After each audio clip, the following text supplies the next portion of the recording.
Double meaning ഉള്ള കാര്യങ്ങൾ പറഞ്ഞിട്ട് പലരും പെട്ടിരിക്കുകയാണ്.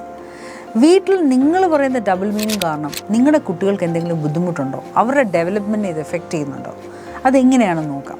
ഫോർ എക്സാമ്പിൾ, നമ്മുടെ കുട്ടികൾ വീട്ടിൽ ഒരുപാട് ചോദ്യങ്ങൾ ചോദിക്കാറുണ്ട്. കൊച്ചുകുട്ടി ആയിക്കോട്ടെ, ടീനേജർ ആയിക്കോട്ടെ, അമ്മേ ഞാൻ വരച്ച പടം എങ്ങനെയുണ്ട്? അപ്പോൾ അമ്മയുടെ റെസ്പോൺസ് എങ്ങനെയാണ്?